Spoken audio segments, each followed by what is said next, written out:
Welcome to COIQ, where you learn how health innovators maximize their success. I'm your host, Dr. Roxie, founder of Legacy DNA and international best-selling author of How Health Innovators Maximize Market Success. Through candid conversations with health innovators, early adopters, and influencers, you'll learn how to bring your innovation from idea to startup to market domination. And now, let's jump into the latest episode of COIQ. Welcome back to the show, COIQ listeners. On today's episode, I have David Pearlstone with DICOM Director with us. Welcome to the show, David. Thanks so much, Roxie. A pleasure to be here. Yeah, it's good to have you. So let's talk about what in the heck is going on. A lot going on. It's a crazy time. As a physician myself, although I'm not in clinical practice anymore, it's really what's the right word? I don't know. Amazing. I don't know. Extraordinary, unusual, once in a lifetime experiences. Obviously not a positive experience, but you can't help but take a moment to step back and realize you're living history.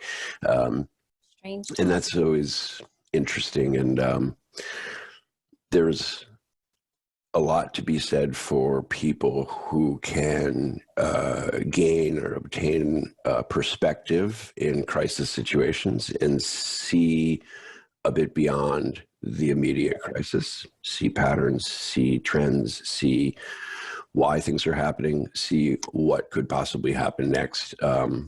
I find that very interesting. Yeah. So for our listeners that don't know who you are, give us a little brief bit about your background and what is DICOM and what are you guys doing? Sure, thanks. DICOM Director is a platform. It's a software as a service platform to basically meet the challenges of the current generation of medical imaging. So this all has to do with digital imaging in healthcare, X-rays. So all X-rays these days are done are digital. The problem is, even though they are digital, we do not do a very good job of handling them, storing them, moving them around, giving patients access to their own information. So we have this treasure trove of information in a fairly simple format, a digital format, easy to store, easy to move around. And yet we are still using antiquated techniques to do that, like printing them on CDs and things like that. Mm-hmm. The other component to our business that we do with these exciting new generation of images is that we create three-dimensional holographic images from any standard CAT scan or MRI. So it's a bit of a fascinating background concept if you can take a moment to talk about that. The way that CAT scans are done today, as of about the year 2000, is what's called a helical CT. And what that means is that the patient on the gantry moves at the same time that the donut moves around them. The way we used to do it was the donut went around, patient moved. Donut went around, patient moved. Right? Now the patient moves and the donut moves at the same time. So rather than getting slices of information, what we now create is a continual helical stream of data. That's why it's called a helical CT. So there is no more slices. It's actually a continual three-dimensional data set that's being obtained. The problem is we don't have mechanisms to view three-dimensional images up until recently. So ever since the year 2000 that we've developed helical CT, we have been looking at CAT scans probably revealing less than 70% of the information that is actually there, because we've had to artificially slice them up into slices, because all we have is two-dimensional television screens to look at these things on. Well, now that the world has developed augmented reality and virtual reality devices that allow true three-dimensional visualizations, we have developed software that can take that exact data set, same data that's there. We're not doing anything to it, not manipulating it in any way. All we're doing is now reconstructing it rather into sliced two-dimensional images, creating a true three-dimensional image. And again, when you view this on a augmented reality, virtual reality device, it's rather phenomenal. So that's a good lead into who am I. I spent my life as a surgeon, surgical oncologist. Ended up going to business school in 2008, which was a tremendous, wonderful experience. Opened my eyes to all sorts of insights that I just did not have as a physician. And as a sidebar, I would encourage anybody, here's an interesting sidebar for the times. A lot of discussion right now, a lot of anger, a lot of animosity on the front lines of healthcare workers. And justified, it's a very crazy, difficult situation. I came up medically during the era of HIV. I can relate to a large degree of what it's like to fear that you may actually die from the job that you're doing. But what concerns me is seeing this a lot of complaining, a lot of backbiting towards the administration of the hospitals by the clinical people. And so here's my answer to that. Yeah, that's right. Healthcare belongs to the clinicians. Take it back. Go to business school. Learn how to do the business, because you cannot run a hospital with an MD. Trust me, take it from me. You can't. It's much more complicated than that. Go and learn and take back the industry. So that's my sidebar, because a lot of people are upset.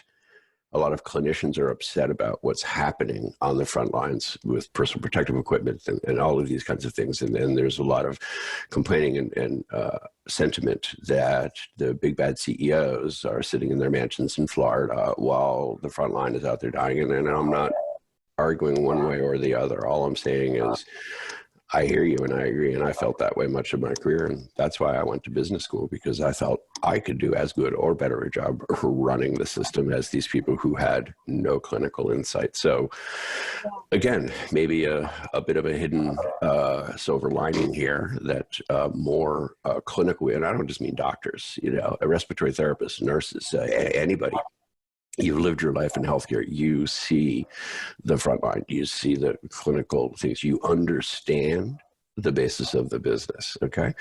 You need to go learn some business skills, and then you can run the business. I say it, it's like the truck drivers can't run the trucking company, okay? And I hate to say it, but that's pretty analogous to the way it is in medicine, okay? We're the truck drivers, and there are people who own the trucking company. If you want to run the trucking company, you have to be a bit more than a truck driver. You're going to have to learn about running the company as well. And you can, and many trucking companies are owned and run by truck drivers. And that's the way it should be. Okay, enough on that crazy topic. Well, I think that's just a great segue into, this phenomenon that I see happening, is that there are a lot of physicians, clinicians, healthcare professionals that, like you said, they're on the front lines. They see the problems. They have an idea of how to solve it, right? Because they're in it all day, every day. They see the patterns of what happened, and they're like, I can solve this.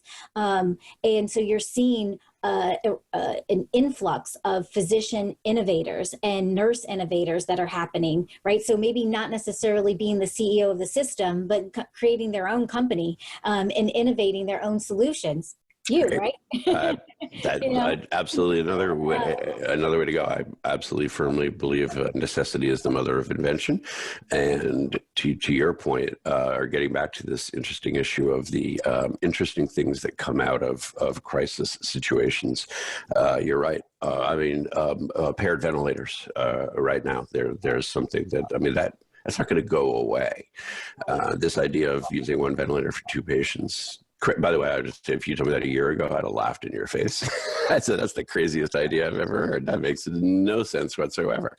But it turns out it does make sense. I actually still don't understand how they're going to do that, but it makes sense. That's not going to go away. We will still use that technology, and some smart person is going to start a company that makes these things, and someone's going to make a lot of money doing that. And that's not a bad thing. That's a good thing. I get into a lot of discussions about healthcare and the profit motive. It's a very interesting discussion about the role of the profit motive in healthcare. There's a strong argument that all healthcare should be not for profit, because why should people make money off of other people's illness or wellness? Absolutely valid point. On the other hand, we've seen over and over again, how many lessons do we need that the best motivator for success is the profit motive. That is what drives companies. That's what drives innovation, honestly, I'm afraid to say. So I think it's a very, very interesting discussion. But getting back to the issue of where's this silver linings in this? So telemedicine absolutely is a perfect example of that. And so here's the interesting thing I would point out about telemedicine. It's not like we invented it last week. Telemedicine's been around for quite some time. And the advocates for telemedicine are certainly quite happy that their business is taking off now. Well, first, let me just make this point. It's not going to go away. I think we all get that Right. This is the fascinating part. When this is all over, and it will be over, okay, there will come a day when this is past us. I can promise you that. I never finished telling my story of who I am, but at any rate, when this is over, there are things that will persist, and telemedicine will be one of them, because basically what we're finding out is 40% of the time that we go to the doctor, we actually don't really have to go to the doctor. We could just talk on the phone. Works perfectly well. And, I anticipate, in my view, this is going to be a win-win-win-win-win, okay, which is hard to come by anywhere in the world and certainly in healthcare. But let's think about this advocacy for telemedicine, okay? The providers like it. It's a far more efficient use of their time, right? We hear providers say all the time, they get, the way the system's set, they get 15 minutes, okay? They can't possibly deal with the patient in 15 minutes. Well, a lot of the telemedicine stuff you can do in 15 minutes. So it's far more efficient. It's an easier life for them, right? There's no back and forth to the office. I mean, just think you could set up your life as a doctor where half a day a week, you just work from home doing telemedicine calls. So practitioners are going to like it, and particularly now that Medicare has agreed to reimburse for it, right? And by the way, they won't go backwards. That's just sort of a principle. Once they give something, it's very hard to take it back. Mm-hmm. So that reimbursement for telemedicine will persist. So practitioners are going to love it. Insurance people are going to love it, because it's a much cheaper way to get their patients seen. It's far more efficient. The insurance company's not losing anything. If anything, they're gaining. They're happy about it.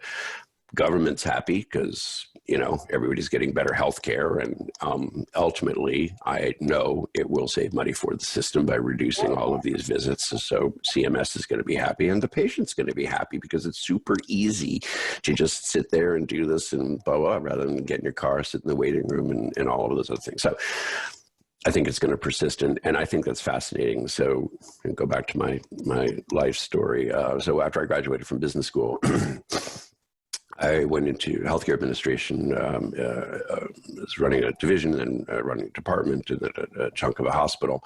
And then through odd happenstance, I actually ended up in the entrepreneur ecosystem. There's a term that I've come to love. I didn't like that word before, but it really is the best term for this, that there truly is an entrepreneurial startup ecosystem, particularly in New Haven, where we are very, very strong, supportive group of entrepreneurs and startups. And that's really important, I think. I think we would have a much harder time doing this if we were in such a supportive environment. So many other startups, many of the support systems that a startup needs, law firms, accounting firms, services, things like that, that are very happy to volunteer their time for free and help out startups and things like that. It's just a great environment. And so I wandered into this world somewhat accidentally. And then about a year and a half ago, I met my current partner, Ted and Ani, and they had come to pitch this company. I was working at an incubator, a healthcare incubator, and they had come to pitch the company. And I was so blown away by it. This is a great founder story. I always want to have a good founder story. I was vetting companies for an incubator, and they came in and showed this technology of creating holograms from CAT scans, and I was so blown away, because I used to say this literally, and I now say this all the time in our fundraising pitches, that I really would be standing in the operating room. I used to specialize in liver surgery, a very complicated, dangerous operation, and I'm doing the operation, and during the operation, you'd look at the CAT scan a few times, refer to it. And to do that, I was looking at a piece of plastic held up in front of a light bulb, literally. I mean, in an operating room in the year 2020, and here's a piece of plastic put up in front of an incandescent light bulb. And meanwhile, literally at that very same moment, my children were at home at 4 o'clock in the afternoon playing video games that had holographic heads-up displays and, all this stuff with voice commands. And I'm looking at plastic in front of a light bulb. And that just drove me nuts as a clinician. And we could have a really long discussion about why that is, why things are like that in healthcare.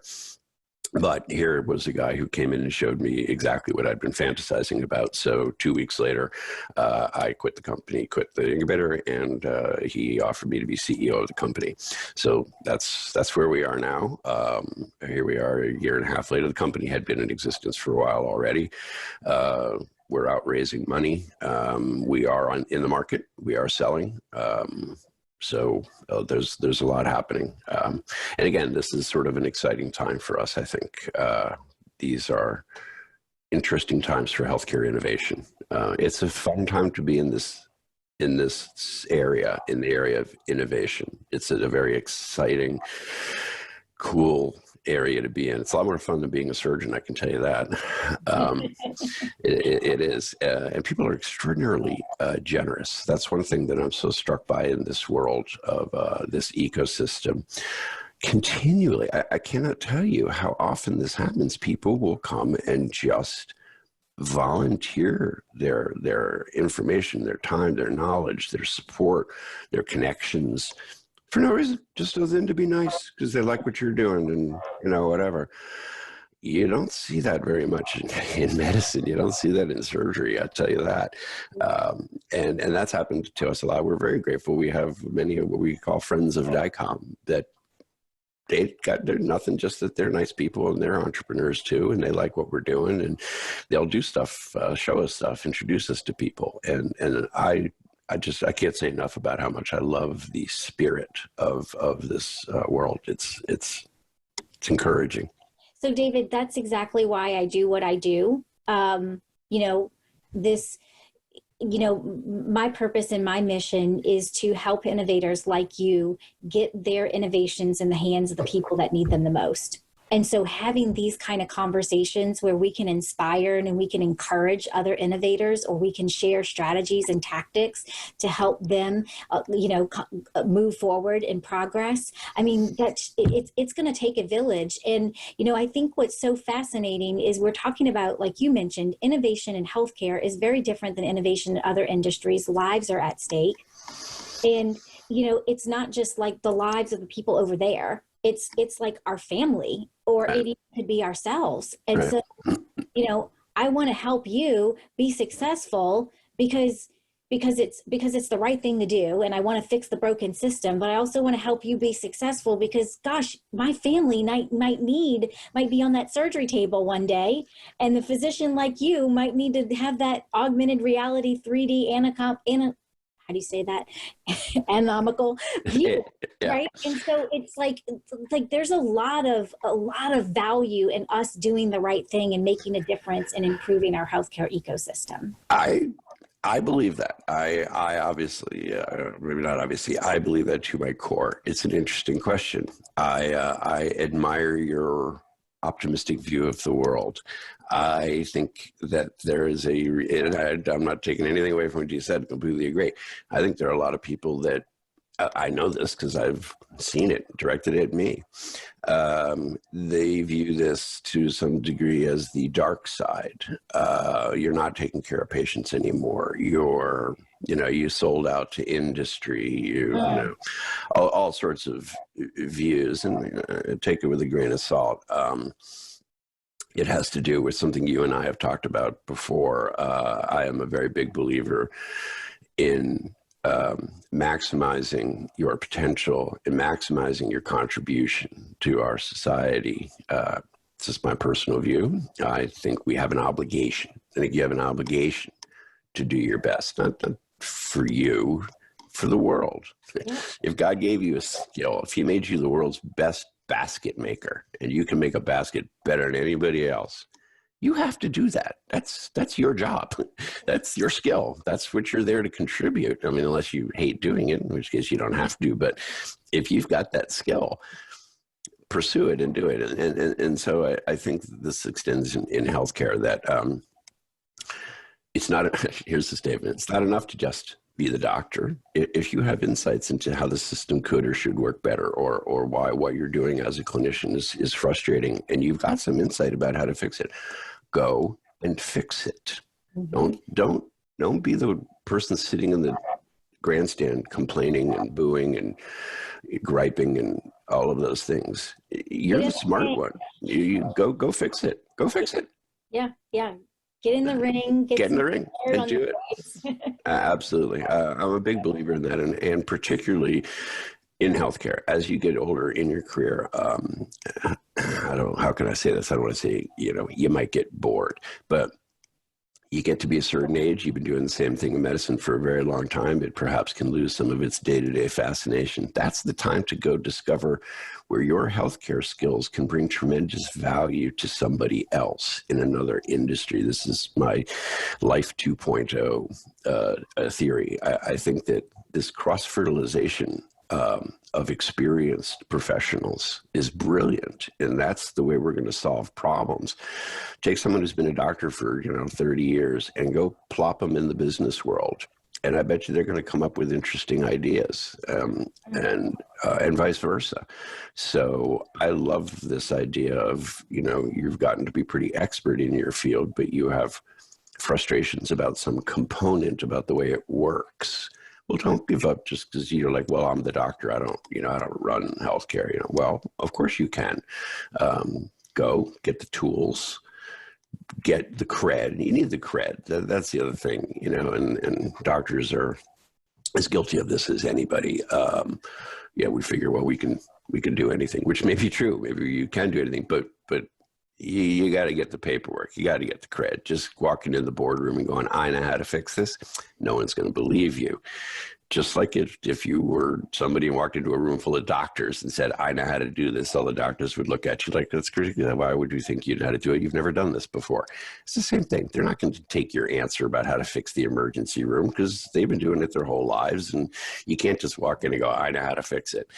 Because trust me, you're going to go to school and learn about fixing it. What you're going to find is it's a lot more complicated than you think. So anyway. Yeah, absolutely. Going off on a tangent. The cred, the education, that's really important. I have been helping, business owners for, almost 2 decades, and went back to school and got my doctorate in business. And I learned a boatload of stuff that I didn't know before, even being in the trenches for 15 years. Yeah. And so it's like, you never stop learning. Absolutely. And what I found, my personal experience in business school, which I absolutely loved. Going to business school as an adult was just a tremendously wonderful experience. Was from my colleagues. I loved having my arrogant surgeon mind changed by quiet, truth-speaking people from the pharma industry. Needless to say, plenty of opinions about pharma and everything from the clinicians, and with an attitude from the clinicians of, and of course we're right. There's no doubt that we are correct. And very quickly you are told that, no, you see it from your point of view. Let's look at someone who is just as smart as you, but they spent their life in the pharmaceutical industry with a little bit different approach to things. They're going to explain something to you that you never got before. You think you get it. You think you do, but you don't.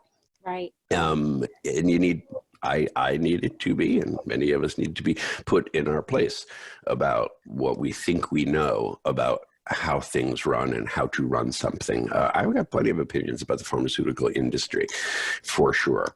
But I will say one thing. They're not stupid. They're definitely not stupid. And they're not evil. That's the other thing. We can go off on this whole subject about evil. I truly do not believe they are evil. This is another thing about going to business school that people have to wrap their heads around, that this is a capitalist society. And until the day that somebody passes the law that pharmaceuticals are not for profit, they're a for-profit business. They have one and only one obligation: make money for your stockholders. That's their only obligation. Now, they may write a company mission about do good for the world, but that's the company mission statement, okay? That's not their job. Their job, make money for the stockholders. And guess what? If they do not make money for the stockholders, they can be the greatest human beings on earth. They're doing super wonderful, save the world work, and they don't make money for the stockholders. Guess what happens? You're fired. Yeah. And then all your good work that you were doing for the world ain't gonna happen because you're fired. So it reminds me a quote that you said the last time we spoke, that change equals opportunity. Absolutely. Change is a code word. Change is just a code word for opportunity. Anytime you hear the word change, get excited. Get excited. Hey, it's Dr. Roxie here with a quick break from the conversation. Are you trying to figure out what moves you need to make to survive and thrive in the new COVID economy? I want every health innovator to find their most viable and profitable pivot strategy, which is why I created the COVID Proof Your Business Pivot Kit. The Pivot Kit is a step-by-step framework that helps you find your best pivot strategy. It walks you through 6 categories you need to examine for a 360-degree view of your business. I call them the 6 critical pivot lenses. As you make your way through this comprehensive kit, you'll be armed with the tools, tips, and strategies you need to make sure you can pivot with speed without missing out on critical details and opportunities.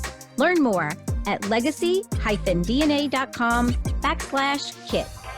So you and I were talking about how excited we are about this time. And, I'll just be transparent and say that I'm having to kind of temper some of my excitement. And I'm excited about everything that's happening. There's some really bad, terrible, horrific things, right? Sure. People are dying. People are getting sick.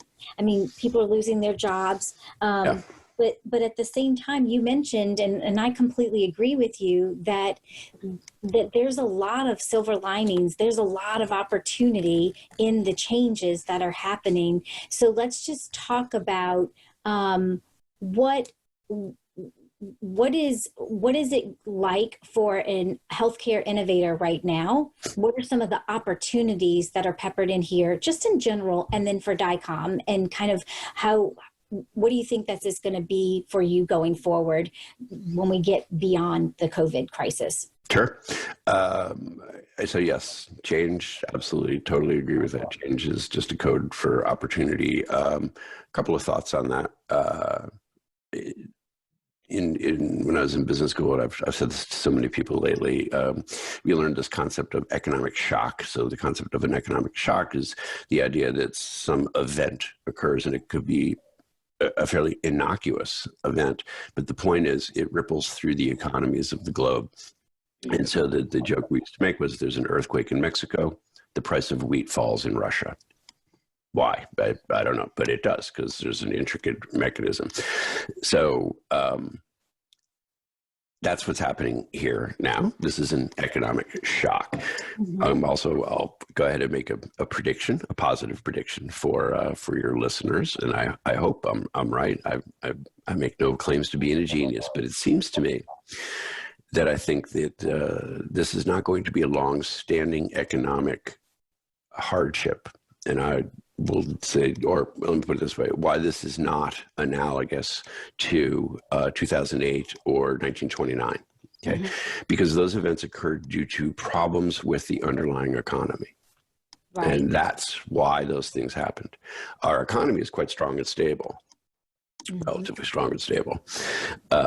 The things that are happening it is inevitable that they will impact the economy. These things are happening not because of problems with the economy itself. They're happening because of external economic shocks. So I predict, excuse me, that when the medical issues of the disease have passed, which 6 months or so, I'm guessing, the economic recovery will be fairly swift. Things will go maybe not back exactly where they were, but pretty close to it. And I think that will happen fairly quickly again, because the reasons for the economy are all still good, or the underpinnings are still solid. So we have had economic disasters in the past because the economics were a disaster. Right. Economics are a disaster now. This is an external force. So I think everything's going to be okay. What's it like to be an entrepreneur right now? Well, it's a bit nerve-wracking because we are still in the fundraising component of our company. We're still looking for investors. We have some, but we're looking for further investment. So that's, when you're a startup, that's you live and die by that. That's all I eat, sleep, and drink is, investors. And obviously, not surprisingly, everybody just shut down temporarily. Everyone's trying to figure out what's going on. So the first reaction, everybody just went to bed for 2 weeks. So we had pitch meetings canceled. It is very, like a meeting you've worked on for months to get, and all of a sudden, sorry, we don't know what to do. So that's been hard. But as the dust has settled, and the dust is settling a bit, now is when the opportunities are being realized, and I think that investors are getting over it. And what's going to happen now, I believe. So articles have been written that venture capital money kind of dried up a little bit in the short term. I think there will be a very big boom in VC cash output sometime in the next 6 months based on the innovations that are coming out of the crisis. People are going to see some telemedicine companies. I don't know particular anyone running one, but I imagine it's a pretty hot time right now for telemedicine companies that are looking for investors. I would think smart investors are snatching them up pretty rapidly.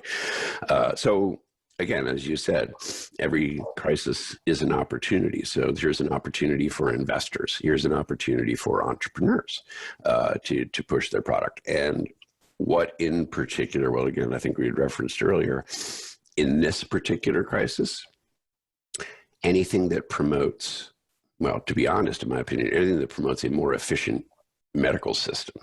That's a bit of an overstatement. Really what it means is eliminating much of the face-to-face that we use in medicine. So again, a little bit of a sidebar.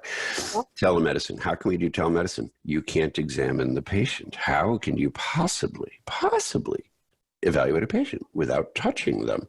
That, I mean, tell you, I went to med school in 1989. That is heresy. Heresy. Right. And guess what, though? Now, all these articles are being written, and it's actually been quite a few years now that it's been this sort of dirty little secret that people don't want to say, physical exams overrated.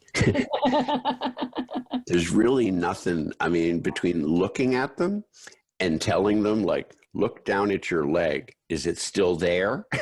Right. That kind of thing. Is you can get through huge amounts. So there is an example of a really fundamental principle of medicine is going to change because of this.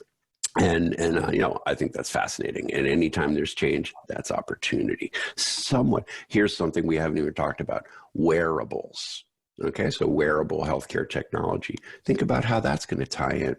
Now, if my shirt can send my vital signs to the doctor, I want to be in that shirt company, because now people are going to, why do I do? Hey, do you know how many people go to the doctor just to get their blood pressure checked? I mean, that's like ridiculous. Why? Right. Why would you get to get your prescription refilled to get your blood pressure checked? I can't do that over the phone with you. It's ridiculous. So how many times I'm taking family members to the doctor so they can get their prescription refilled. Right. So here's another. So again, to get down into the nitty gritty, my wife's a clinician. She's an OBGYN. So one of the things for most clinicians that's, I don't know, an annoyance is people can game the system because they will call knowing that it's after hours. And because normally a doctor does not want to refill a prescription over the phone. Right. Now, I'll give you the medical reason, then I'll give you the real reason. The medical reason, well, because when you're refilling a prescription, you should talk to the patient and see how they're doing and check their things and make sure it's appropriate to refill a prescription. Okay, here's the real reason. If we just refill it over the phone, I'm never going to make any money, okay? Because I don't charge you for refilling your prescription over the phone. So if you're my long-term patient, right? If you're my patient that I've been seeing for 10 years for your high blood pressure, and I make you come in 3 times a year just so that I can refill. If I didn't make you come in, I would only see you maybe once a year, and that doesn't make me feel good as the doctor who's taking. Anyway, so the idea is the patients have known this for a long time, that to avoid being told, well, you have to come in if you want your prescription refilled, they figured it out. They call after hours, because then there is no, it's like, well, you got to fill their prescription. It's after hours. They need the medicine, you know, they're going to go. And so, you know, people are sort of gaming the system, but now all that's going to go away, because, you know, my wife is like, you know what? Now people are, because what's happening is people are calling the office and going, I just need my prescription refilled. And the office is going, no problem. We'll give you a telemedicine appointment. Yeah. Like, oh no, I just need my prescription refilled. Oh no, that's all this is. It's just a phone call to tell them. But guess what? Now the physician can bill for that visit. Right. So it's fascinating, the little nitty gritty about how this is a good thing. This is a good thing for healthcare. Now the doctors are really upset. Oh, I'm losing all these office visits because, you know, people just call in and they want their prescriptions refilled, or they just want their question answered over the phone. Like, oh, you know, it burns when I urinate. I think I have a urinary tract infection. Can you just call me in a prescription? Well, that really should be a doctor visit. I mean, let's face it, you're calling in, they're going to treat you, and there's no billing for that. That's it. You called, there's no bill. Well, that's a little unfair. Right. So now it's like, okay, no, everything is a telemedicine visit. So again, I think, who knew that this was going to solve an interesting billing quandary for healthcare providers? My wife's very happy now. She's like, it's great. No more people calling in just to get their prescriptions refilled after hours. Everyone's told, nope, you got to make a telemedicine appointment. So the awareness, right? So the awareness of the technology. So telehealth or telemedicine, you know, there's a certain maybe a certain awareness of that, maybe more so than like artificial intelligence in healthcare. What's that? Or virtual reality and augmented reality in healthcare. What's that? But when I think we're thrust as a whole into the greater adoption of these technologies that have been available for a while, that there's a certain, like you said, we don't come back from that awareness. Right. Now all of a sudden it doesn't seem so foreign. And I've kind of had a taste of its convenience, its scalability, its efficiency. That's a good way to put it. I like it. I've had a little taste of its convenience and its scalability, and I like it. Yeah. That's very true. That's exactly, that's perfectly said. I agree. You got a little taste, and it tastes good. And the great thing is, it tastes good to everybody. That's the funny thing. You know, usually it's like, oh, it tastes good to one person. This tastes good to the doctor, the patient, the insurance company. Everybody likes this. Right. That is a rarity in medicine. You know, I think about when we talk about, and please redirect me. I could talk for a long time about this stuff. I think this is fascinating, these issues. You know, we talk about innovation in healthcare and adoption and how things happen. And so in this case, a very valid technology is being pushed due to an external economic shock. That's interesting. Let's look at one that didn't happen that way, laparoscopy. Okay, so not too many people realize, people seem to think that laparoscopy was invented in like the 1990s, late 80s, early 90s, which is when we started doing it, right? That's when we started doing laparoscopic cholecystectomy. Well, the reality is laparoscopy was invented in the 1930s, okay? Gynecologists had been doing laparoscopy forever. Yeah. And they had always been looking at general surgeons like, I don't know why you guys are doing that crazy big incision, man. We do stuff with little teeny tiny incisions. I don't know what you guys are doing. Why? For 30 years.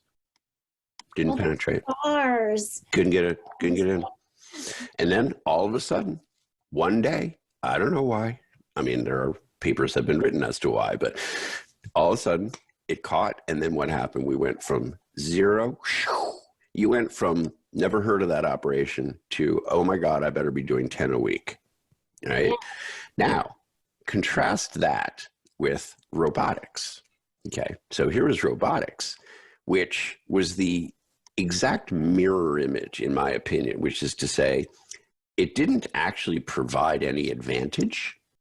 It just was fancier, okay? Whereas laparoscopy provided a huge advantage and wasn't fancy. It already existed, and we resisted that. Now here comes something that's super fancy, which means expensive, complicated, and didn't actually really have any reason why it was better. And to this day, people still struggle to prove why robotic surgeries are better. And yet, there was none of this 30-year lag for that to be implemented. Within 2 years, hospitals went from don't even know what a robot is to have to have one. And how many of those have to have one? It sits in a corner with lab coats hanging on it because nobody uses it. I'm just fascinated by these things, why some things take off for good reasons, others take off for wrong reasons, some things don't take off even though there's good reasons.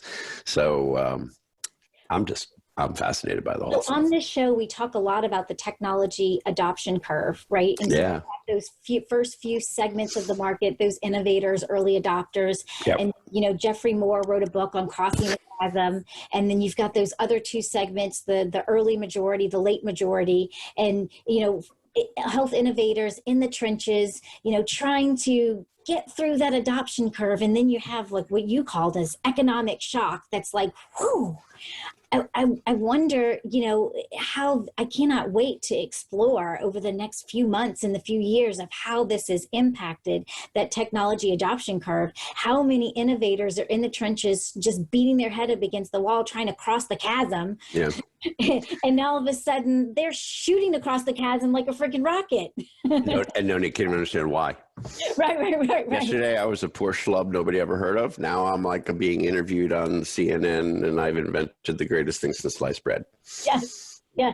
Can we figure out that secret to success, and can we manufacture that for everyone, to be able to get their innovations of the hands of the people that need them the most? Actually, when you figure it out, I'm in. Let me know. All right, let's do it.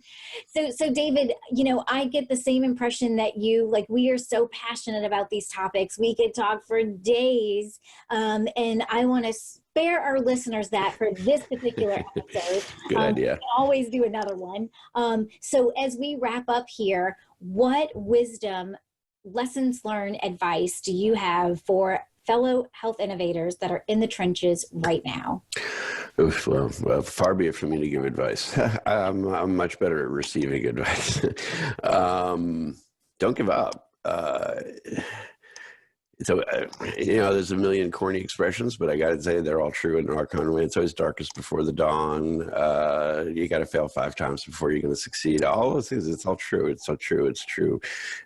Don't. I have terrible days. Believe me. I wake up some days and go, "What am I doing? Oh my God! Can I go back to the operating room?" Whatever. And other days I wake up just absolutely excited about what's going to happen. Hang on to those good days. Don't let the bad days overwhelm you. If you're an entrepreneur, you're an innovator in healthcare, I'm guessing you're a pretty clever person, because you didn't get there without being that way. And if you're that clever, hang in there, man. Hang in there. Just remember, Jeff Bezos didn't make a profit for 20 years, and he's now the richest man in the world.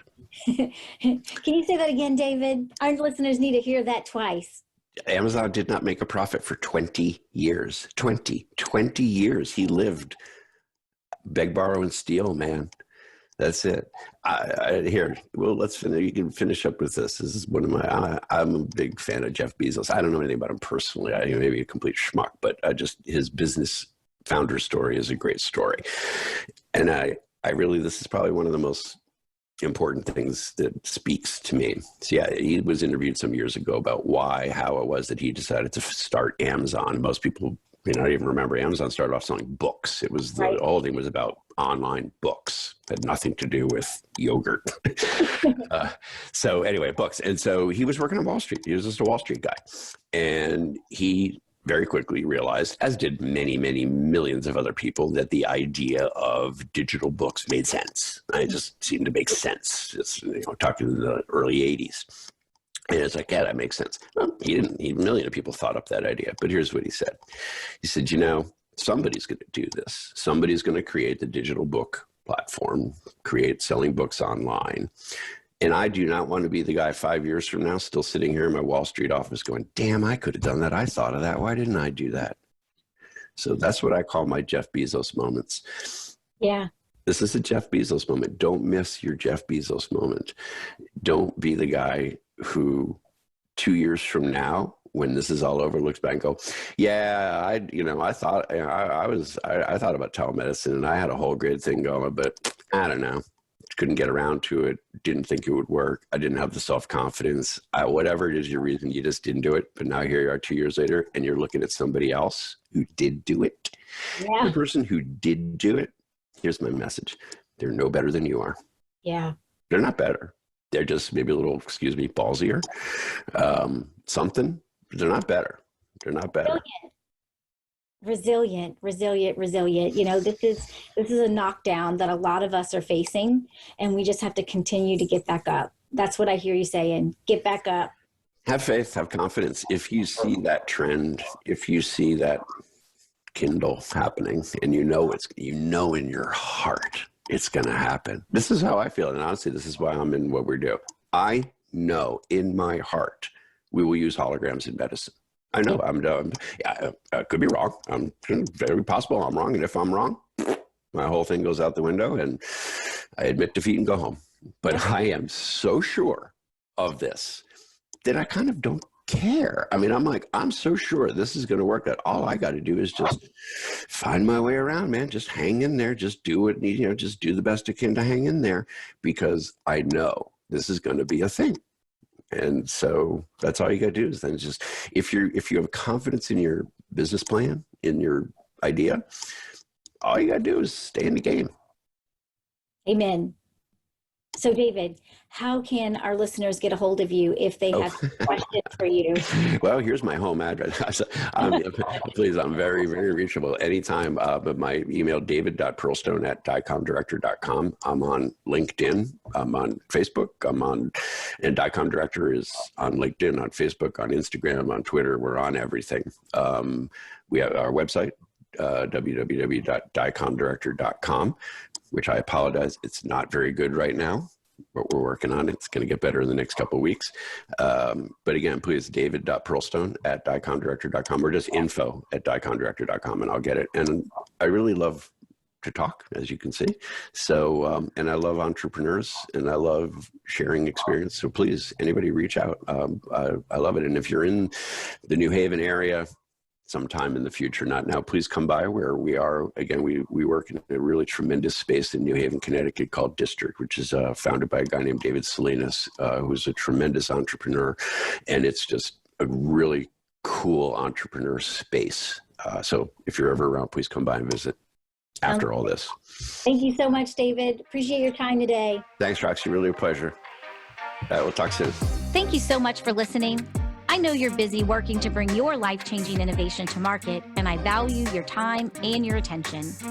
To save time and get the latest episodes on your mobile device automatically, subscribe to the show on your favorite podcast app, like Apple Podcasts, Spotify, and Stitcher. Thank you for listening, and I appreciate everyone who's been sharing the show with friends and colleagues. See you on the next episode of COIQ.